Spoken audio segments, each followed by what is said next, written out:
In Elden Ring, each of the demigods embodies a specific heroic concept that has become degraded. They each have a specific kind of nobility, and a specific way in which that nobility is corrupted by the shattering. They each have their own theme, and they seem to each show the player a different way in which virtue can become debased. The following is a quote by Miyazaki. Quote, "There are several themes to the enemy designs. One main theme to the main bosses of the game, in particular, are that they are essentially demigods, and characters who are written again by George R. R. Martin, and they inherited the mad, tainted power of the Elden Ring shards once it was shattered. We wanted to depict these beings not just as creatures and horrible monsters, but as having an element of heroism and an element of mythology to them. Essentially, they are the old gods of this world. And part of the design of these major characters is that in inheriting the shards of the Elden Ring, they each inherited a different power or element, so to speak, and each was twisted and warped in its own way, and it brought a tainted strength to each of them. They each fell to madness and ruin in their own individual ways. So while there is this heroic and mythological element to them, they are also going to have this very deep-seated ruin to them." End quote. So far, I've made videos on the heroic concepts of Rykard and Godric. So today we're going to ask, what is the heroic concept of General Radahn, Conqueror of the Stars? And more importantly, how was his concept degraded?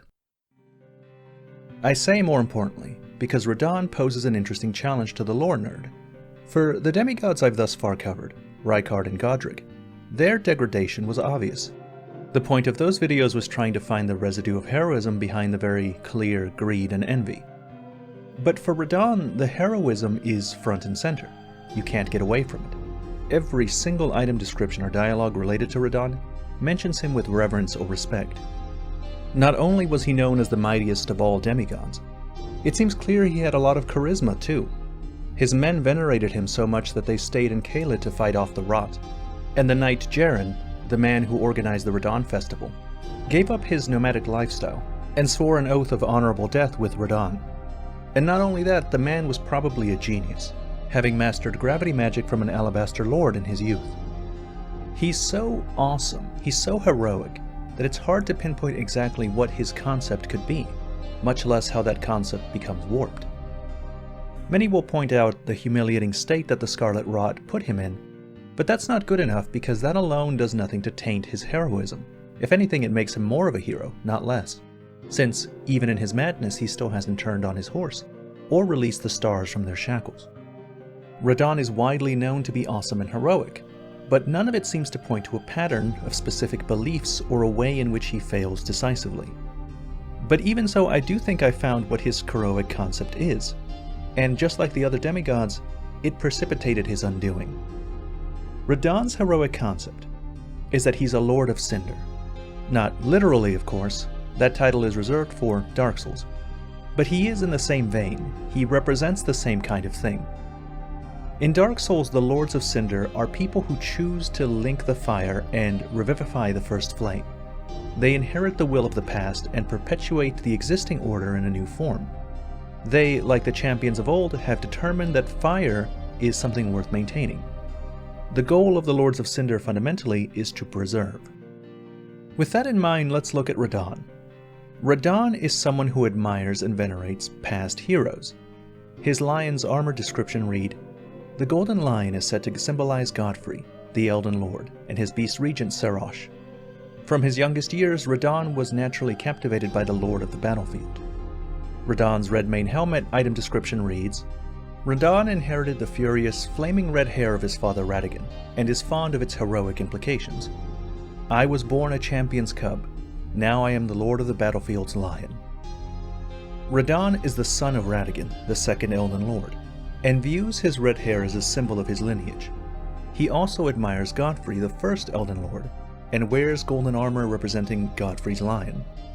And he's mixed the two together to be the symbol of his army. His army is called the Redmanes, as in a lion with a red mane.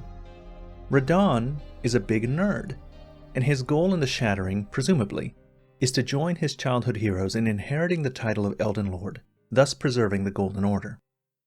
Now, the thing about Lords of Cinder in Dark Souls is that they try to preserve the established order long after it was meant to fall, They want to preserve it even after it starts rotting. And I think Radahn follows the same theme.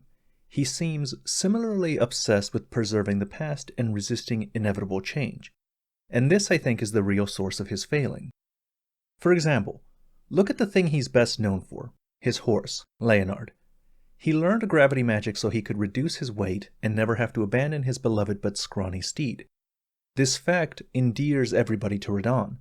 The whole community fell in love with this detail. But I think it reveals his major flaw. The fact that he is unwilling to let things change.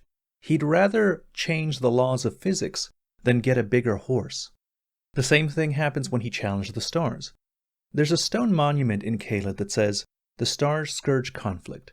Radahn alone holds Celia secure, and stands tall to shatter the stars." So he saved Celia. But what else did he do? The Star Scourge heirloom reads, "The mightiest hero of the demigods confronted the falling stars alone, and thus did he crush them, his conquest sealing the very fate of the stars." The sorceress Selene has this to say on the subject. Well, well.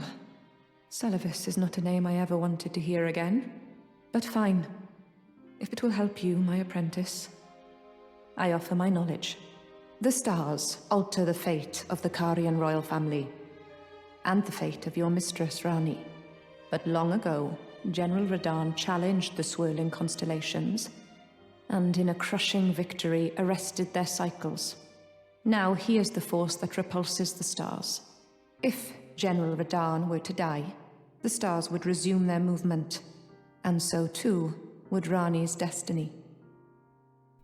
So, Radahn saves Celia, but he also literally stops the stars from moving. There is no better metaphor for being obsessed with preserving the status quo than to stop the swirling constellations and shackle fate itself. The common theme with the demigods, even the ones I haven't mentioned yet, is that they have legitimate heroic elements that they use to mask their baser desires. Godric really does want to live up to his heroic legacy, but he hides behind that legacy to conceal his envy. Rykard really does want to rebel against the tyrannical order of the Erdtree, but behind that noble ambition is his ravenous greed.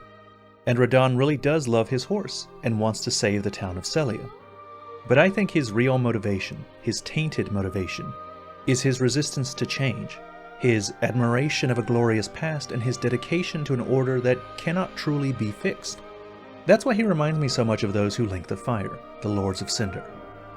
In Dark Souls, fire doesn't necessarily equal bad, it's complicated, and there were always legitimate reasons to link the fire over and over.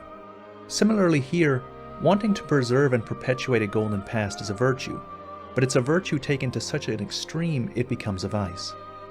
Radahn can't let go, and it might have cost him everything. I can't help but wonder, what would have happened in the Battle of Aeonia if Radahn hadn't been holding back the stars during his duel with Melania? If he had brought his full might to bear, would he have been able to win so completely that she'd have no chance to retaliate? Could he have denied her the opportunity to let the scarlet flower bloom? I suspect so. I think it fits well with the theme that he and the other demigods follow. Their virtues become twisted and lead to their downfall. And no one fell harder than Radahn. The mightiest of all demigods becomes the most degraded, maddened, eating the corpses of the fallen, a husk of himself. But even so, he still won't get off his horse. He still will not release the stars from their shackles. He won't even die. He wanders the desert battlefield, keeping himself, and indeed all things, in stasis.